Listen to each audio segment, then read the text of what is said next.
A trip to the hospital is seldom a good thing. However, the horrors found within those walls, of experiences of those who have suffered within them, are numerous. Prepare yourself for a night filled with the most terrifying stories from hospitals. So get comfortable and let the darkness take control. My father is a doctor, and I sometimes go with him to different hospitals that he works at. There's one in particular that stands out though.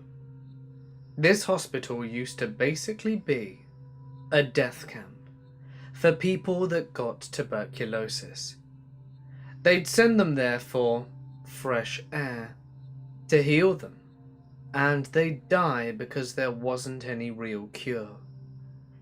Very many people died this way in the hospital, and the building in general is old and creepy looking. When he sees patients, I hang out with the nurses/PAs. Because of working there, a lot of the staff have gotten into things like Ouija boards, recorders, ghost tours and more. So that's also cool, and I've heard some of their recordings and such, and here are some of the stories that they've told me. Until last year, there was an old elevator that was known for sometimes stopping on either the second or fourth floor before taking you to where you actually wanted to go. This wouldn't be a big deal normally, but this hospital is strangely laid out. It's a 4-story building, but only the first and third floors are in operation. The fourth and second floors are like a typical abandoned building, complete with broken wheelchairs, outdated medical equipment, and no working lights. My dad has gotten stuck on the abandoned floor several times in the past, and people have claimed to have a bad experience there. Patients who would report seeing the same people in their rooms. There was one incident that involved several patients complaining about little boys and girls coming into their rooms at night time. Apparently, my father had this one person, Jean. Jean was the loveliest of ladies. She was going on 80 and still quite strong, but was in there for a routine medical check and needed a few tests done and needed to stay for a few days, just in case it was worse than they expected. As for what it was exactly, I can't remember. But what I can remember is that on her first night, Jean called on the little bell, and a member of staff came to assist her. Apparently, she said that she wasn't annoyed, but asked that if they could keep the little girl out of her room, as she was trying to sleep. So the nurse that had assisted the call had a look around, but of course visiting hours were over a long time ago, and there were no children on this ward. Nonetheless, she asked about and had a look. No one could be found. Confused, she went and asked Jean again if she was sure about what she'd seen, and she was adamant, saying that she stood in the room and let out a little giggle before walking out, and that although she wasn't scared, she was confused. So, she went back and asked security to review the footage and let her know where the little girl came from and where she went to. I mean, it was unlikely, but it could be possible that someone slipped in and slipped out. So the nurse carries on with her rounds, and after a while she gets buzzed and told to come up to review the footage together. They're both looking at it, and it's very clear to see that no one left that room at all. Now, some people could chalk this up to her being in her old age, but the creepy part is what happened next. Jean came and went, and a few weeks after that, a different nurse had a similar call from another patient, saying that a little girl had come into the room, stood in the corner, and after a while just left.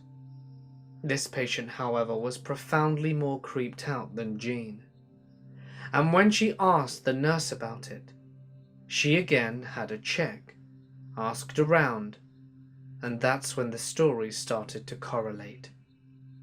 There are a few more about the little boy, but they're pretty similar. There are also occasions where several patients say they will refuse to stay in their room again after the first night.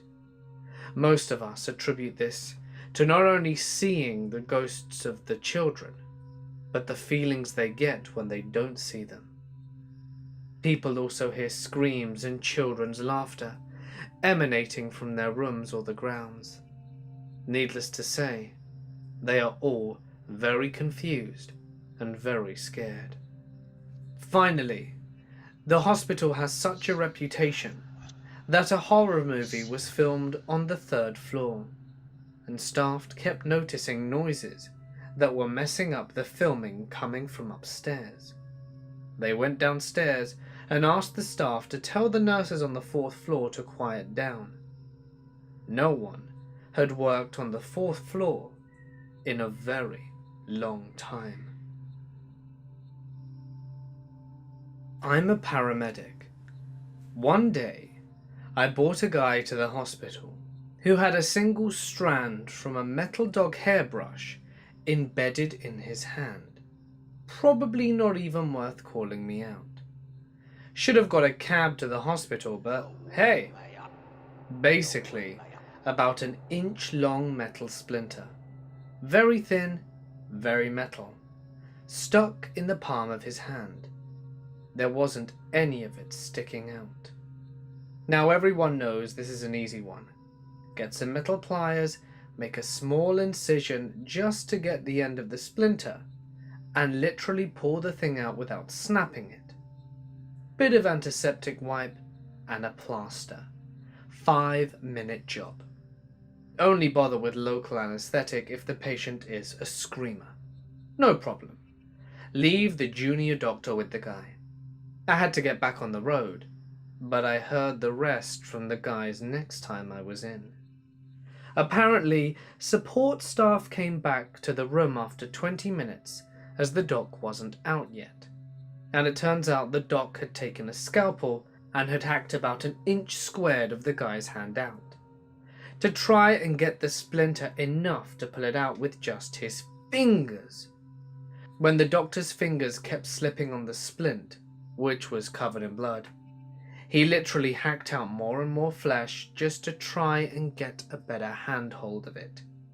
There was blood everywhere, and after about an inch had been hacked out of the guy's hand, he was obviously badly scarred for life.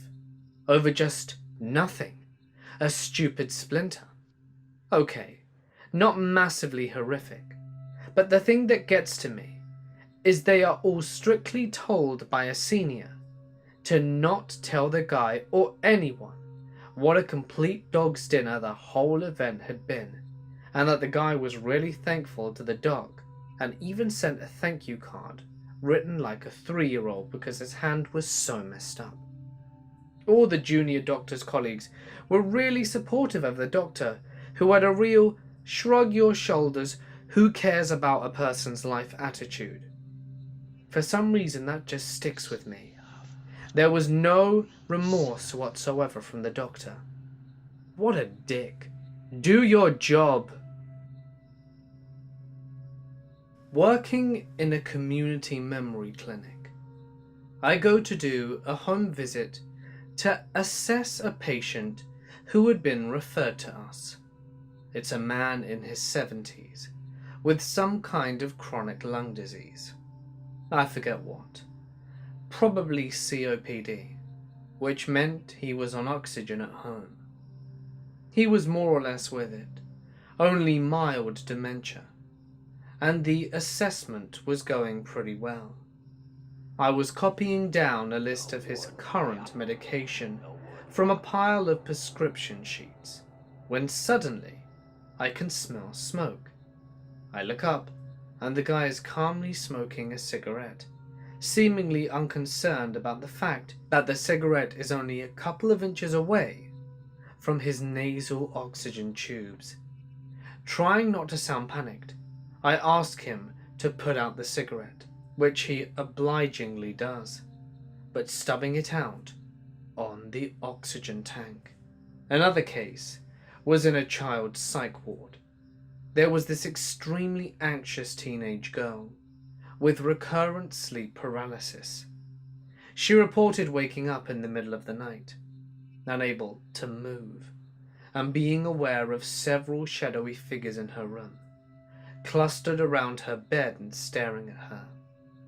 This had been going on for a few weeks, and just prior to her being referred to us, she had started seeing the shadow people when she was awake, always watching her from somewhere in her peripheral vision. Another case in the child's psych ward. 5-year-old girl with some variation on a theme of high-functioning autism, who I was doing a neurodevelopmental assessment on. During the appointment, she begins telling me a story about how she had been playing in the woods.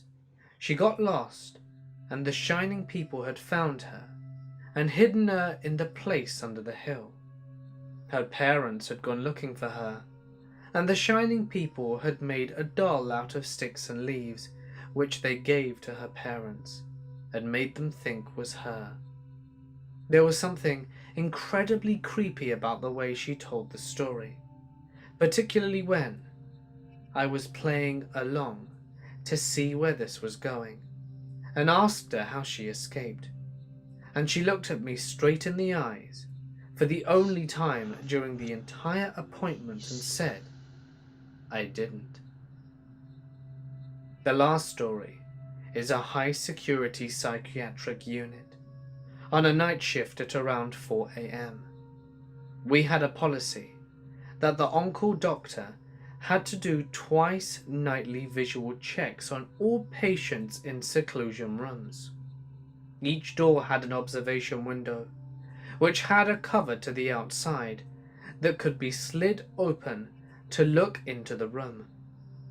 Slid the hatch open on one room to find myself face to face with the patient, who was standing motionless, eyes unblinking, and his face pressed up against the glass.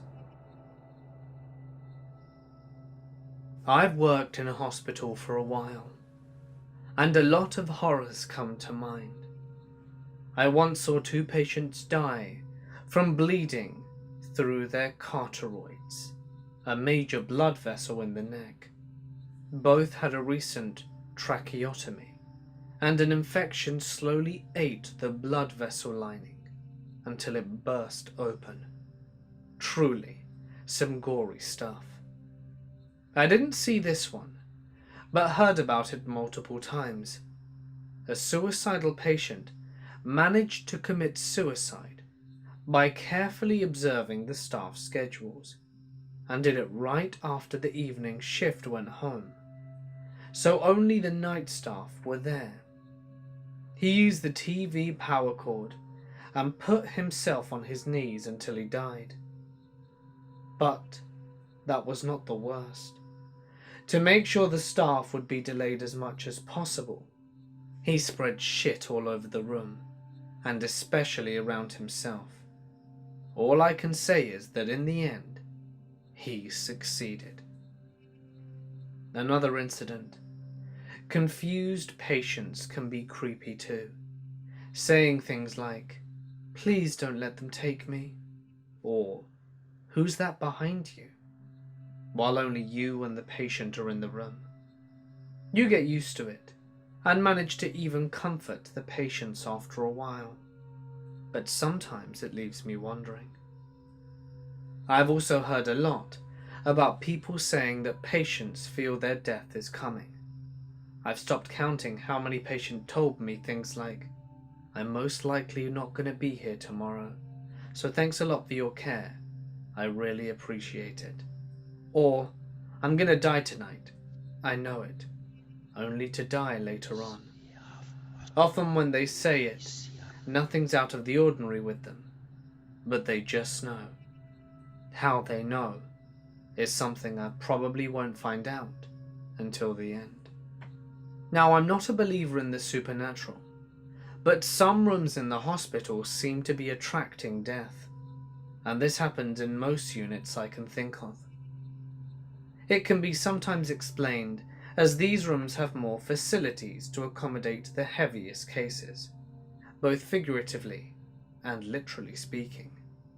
But for the other normal rooms, I can find no rational explanation. This phenomenon seems to be able to move also from a room to another. For example, a few patients died in room 10. Then a patient is transferred from this room to room 20, and the phenomenon follows the patient. Yes, I know it's hard to believe, but after seeing it myself multiple times, I know something we don't understand is at work here, and I can't find a better way to explain it.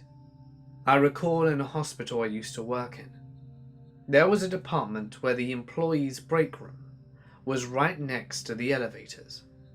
Often during the night shift, nurses would go in during their breaks to sleep. One night, a nurse went to rest for a bit, but forgot to lock the door. The security guards then arrived during their rounds to check, opened the door to see a nurse sleeping, with a homeless dude sleeping on the floor next to her. They managed to get the guy out without waking the nurse, but told her afterwards. They eventually locked those elevators with a code during the night. I've had a few colleagues tell me that they saw on multiple occasions patients acting really creepy in the ICU.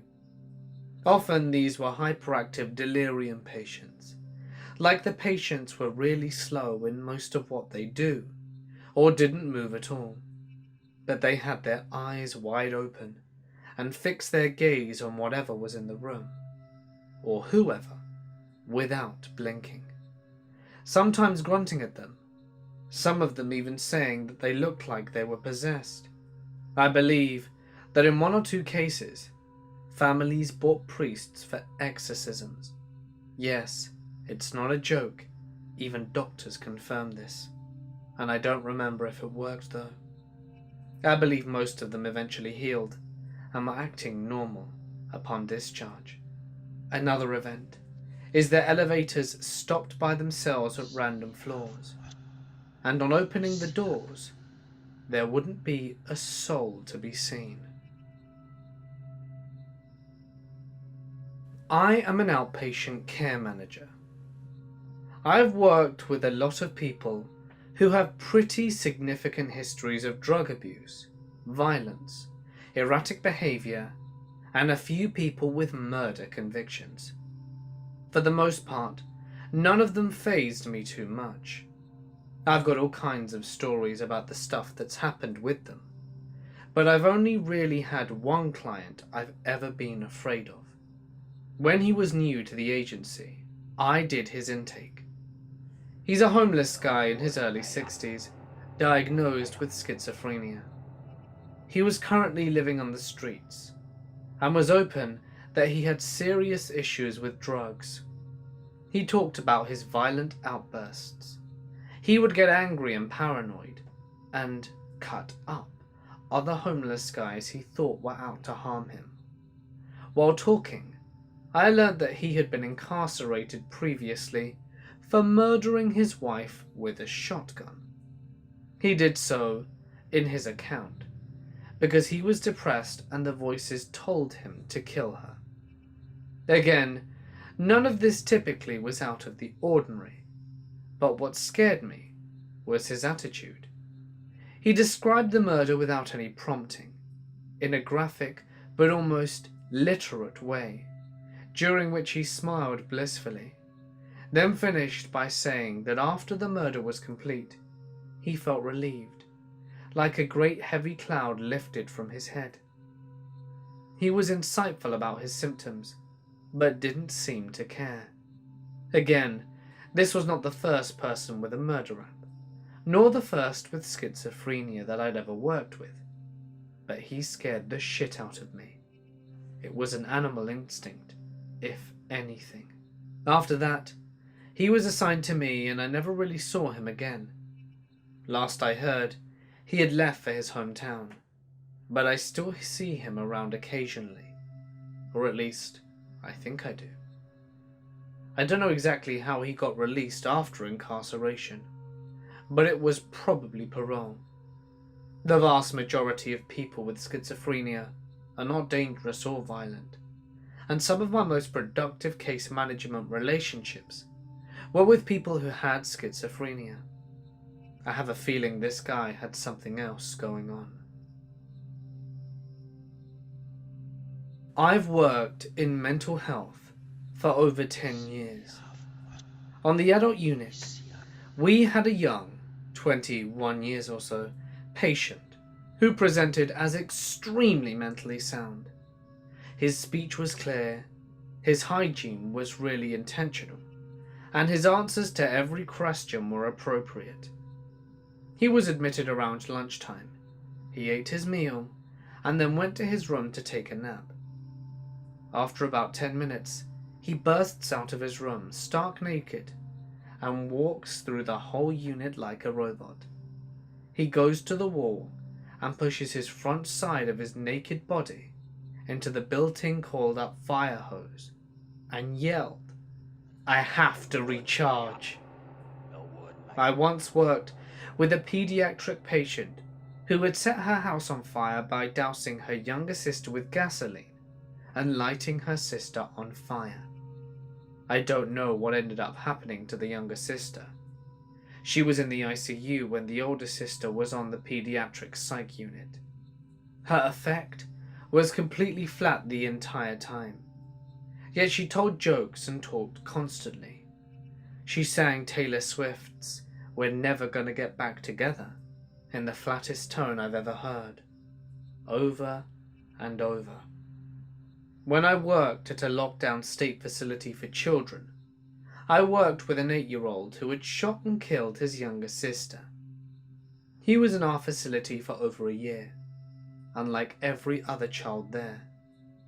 He never had any huge problems, no aggression, and followed the rules. He was a very sweet and compliant kid, but he also never showed any empathy for killing his sister, neither in therapy or around cottage staff. He just maintained that he didn't mean to kill her. He just wanted to see what would happen, but he only talked about it a couple of times. Over a year later, the state wouldn't pay much for him to stay in such secure placement, so he went to a treatment home, and it was one of our nurses' homes. He said a couple of weeks after the kid moved in, another of his kids that had lived with him had complained that the new kid kept coming into his room at night and threatening him with knives. This kid lied a lot, but the nurse paid attention to what he was saying and tried to catch him. He didn't catch him, but the kid said it was still happening. So my nurse friend installed a camera, and sure enough, the sweet and compliant kid was creeping into his room at night with a knife he stole from a kid at school. He went back into the lockdown facility after that. I also worked with a kid that killed 1-week-old puppies by throwing them off his 3rd-story apartment building. He told me about it and said that he threw some of them off one by one so we could hear each one crunch. The same kid killed a litter of kittens by ripping their paw pads off and letting them bleed out. According to his parents, they found him in the garage with the dead kittens and with blood wiped all over his skin. I'm currently living in New Jersey. I'm relocated from the Midwest. And, for the life of me, I cannot find a job working with mentally ill children because of a possession charge from 2012. My passion is mental illness, and my speciality is pediatric psychiatry. But just because of a stupid conviction, I can't do what I want to do. I have a wonderful job with lots of room for advancement.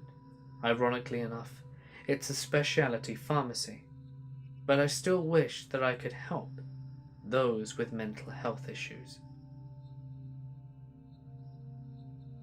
I'm a CNA who works with children. I had this girl named Laura, and she had come into the ER because she had overdosed. And let me tell you that she was barely awake when she got there. She wasn't able to talk, and when I would ask her if she knew where she was, she would look at me and blink her eyes like she knew what I was saying, but couldn't make sense of what to say. It was my job to sit with her and to keep an eye on her. I felt bad for her because I knew she was going to die possibly, and it was sad because she would die suffering, and I saw no hope in her. I greeted her. I didn't know if she could even hear me because she was just so out of it. The paramedics told me everything that went on during the ride to the ER. That being that she was throwing up and having seizures. Soon after she got there, she started coughing up blood and was in pain. The nurses gave her stuff to hopefully take some of the pain away and help her vomiting. I was almost crying because I felt so bad for her. Soon, the hospital took her to a room where she would be staying for a while. This is where it gets creepy. The next morning, her parents, the people who I thought were her parents, came in and started loving on her, and I was chatting with them, and they told me so much about this girl and how they had no idea. I told them that was the scary part. It's that a lot of teenagers don't say anything. They just do it. Her parents left the room, and not 10 minutes later, a nurse pulled me aside and said her parents would be there in about 10 minutes. And I just looked at her and told her that they were just here. I asked her why they're coming back. She went white in the face and called the hospital police to come to this girl's room quickly. When they got there, the girl looked horrified. She couldn't speak, but her eyes said it all. I felt so bad because these people had touched and kissed her, and I was standing there while the police came and were talking to the nurses. They talked to me as well and took my statement. They asked me what the parents looked like and what not. We managed to get the girl to speak with the strength she had, and she said that she had never seen them before in her life. The hospital ward went on lockdown, and it was pure craziness, with police coming and always getting statements. For the next few days, the girl got worse and worse, and on the 7th day, she started getting better, and the police didn't feel the need to be in her room 24/7 since I was there. 3 weeks went by, and she was released. About a week later, I got a call saying I was needed in the ER right away. I tore ass out of there, down the hallway to get there quickly, and I heard a code blue when I arrived. When I walk in, it was the same girl. I quickly put on gloves and took over CPR, while the defibrillator charged. We managed to bring the girl back to life, and I found out that she had overdosed again, which this time was even worse. I thought for sure that was it. She was going to die.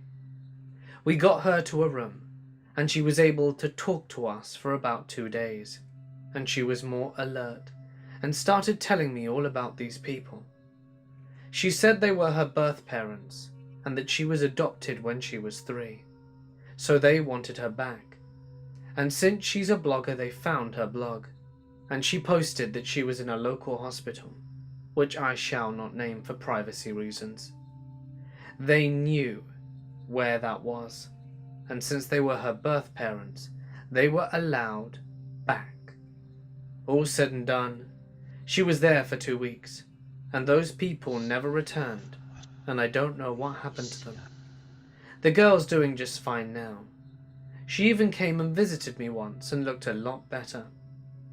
I got a phone call from a friend who was a cop, because I told him what went down, and he said that the 2 people were caught and were now in jail for a long time. I saw the girl the other day when she was in the hospital for a surgery to hopefully fix the damage from the overdose to her liver. These are her words. "My parents are wonderful, but they don't understand how important it is to keep my identity safe, and that my fake parents are always stalking me. I plan to press charges on them when I can, because you have to be 18 to press charges. The hospital I'm in doesn't care about you, and they don't care who visits, because I know some of you might be asking why they don't come and check who comes in. The truth is, they don't just take people's word. My parents who tried to take me back, please, let's not meet again." I was on my general surgery rotation.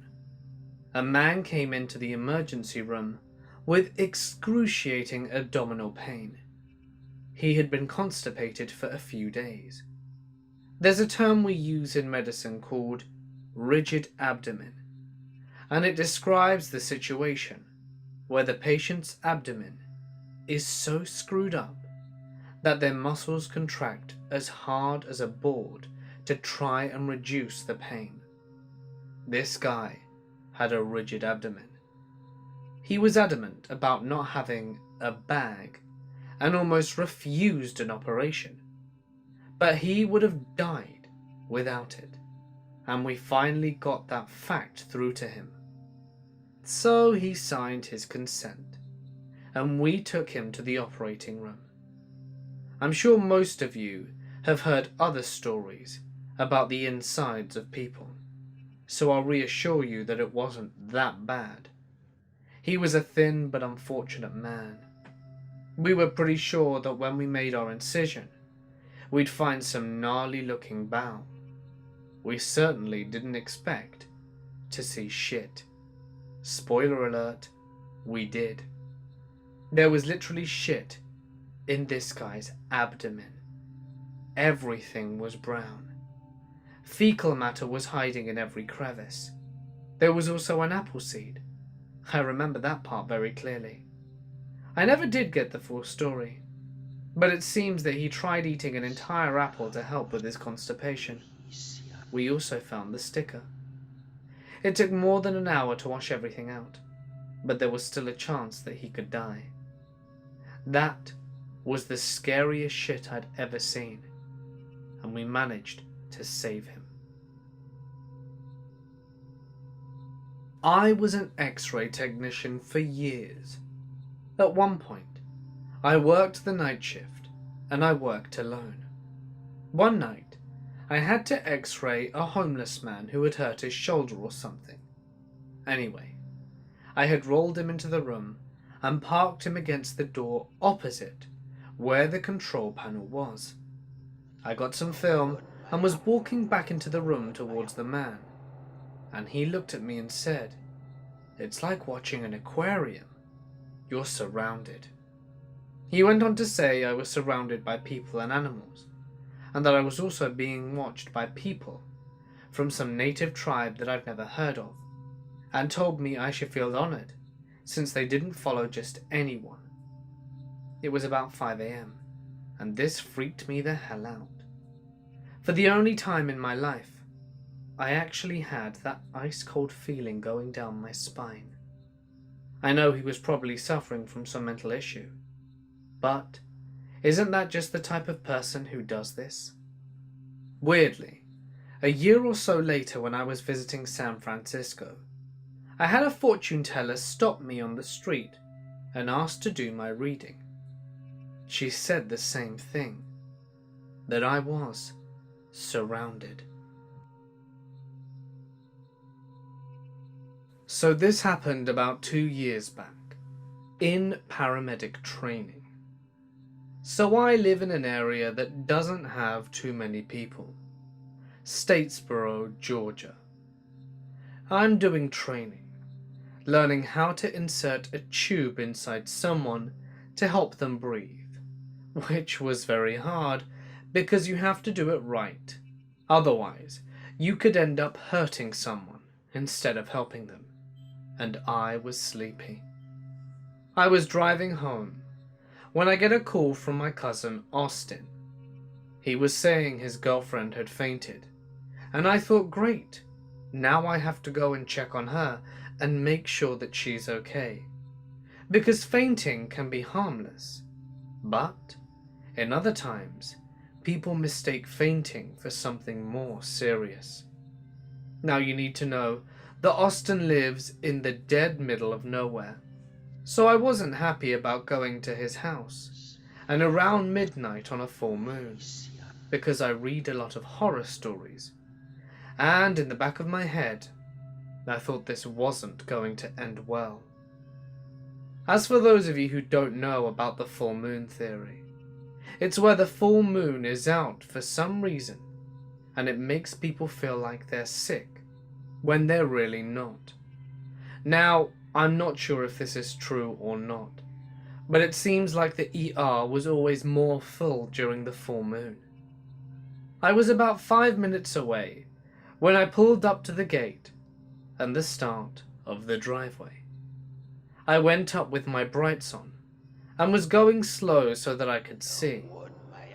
When I get up to the house, Austin was awaiting me and yelling that she's not breathing and 911 is on its way. I instantly got out of the car, putting on my gloves and rushing to do what I could. I thought, what the hell? This isn't what I got called here for, and Austin doesn't have any medical training, so I thought it was a seizure or something. I got into the room where his girlfriend was and started doing CPR on her. Once I confirmed there was no pulse and that she wasn't breathing, I told Austin to go wait outside for the ambulance because I didn't want him to see his girlfriend dying. Now, living in the middle of nowhere means the paramedics would take a while to get there, even though the station was only about 10 minutes away. But the roads are very bumpy, so you really can't go more than 5 miles an hour. I was sweating by the time the paramedics got there, and they took over the CPR. They gave her something to help start her heart, which really worked well, because she started talking to us and was trying to fight us, which is normal coming back from the dead. It's confusing. We got her onto a stretcher and rolled her out into the ambulance and set out for the hospital. And when we called the hospital to say that we were coming, they said that they were on lockdown, meaning that nobody was allowed to go in nor out. I thought, shit, what are we gonna do? We need to get this girl medical attention quickly, because in the back of an ambulance you can't do much. We needed a cath lab and blood work ASAP. We decided to take her to the station, where we had more people and more stuff in case something went wrong. Again, this isn't uncommon. When we get to the station, we kept her in the ambulance, so we wouldn't have to move her again to go to the hospital. We went ahead and drew blood, and ran a few tests that we had, and did a 12-lead EKG, which is a standard for a heart patient. Everything came back normal, which is what I thought, which is good and bad, because there was nothing we could do to help her. But it also meant, if something was going on, then it either went away on its own, or it's hiding somewhere else, possibly more harmful. When the hospital was no longer on lockdown, we took her, and I swear it looked like a ghost town, 'cause it's a small ER, and not too many people go there, even though there was a full moon. Long story short, they went on lockdown because someone placed a call saying that there was a bomb, and so of course they had to go on lockdown, and later they found out it was a prank call. As for Austin's girlfriend, she ended up being airlifted to a hospital that was able to take better care of her. I once did a remodeling job in a hospital's oncology department. Because it was an active hospital, we had to do the work after hours. Many of the lights throughout the building were out, except for those that stayed on permanently, exit signs and whatnot, which made for a really creepy effect, not to mention a constant eerie hum and warnings about radioactive exposure posted here and there. I had been trying to listen to music on my phone and followed the score of an NBA playoff game, the one in which Ray Allen hit that three to spoil the Spurs' chance of a championship. But because the walls were lined with lead, the service reception was terrible, so I eventually gave up. There I am in a room by myself, in silence, except for the creepy hum of machines and lights, just picturing the poor sick souls walking in and out of here on a daily basis, when suddenly there was a blood-curdling scream coming from down the hall.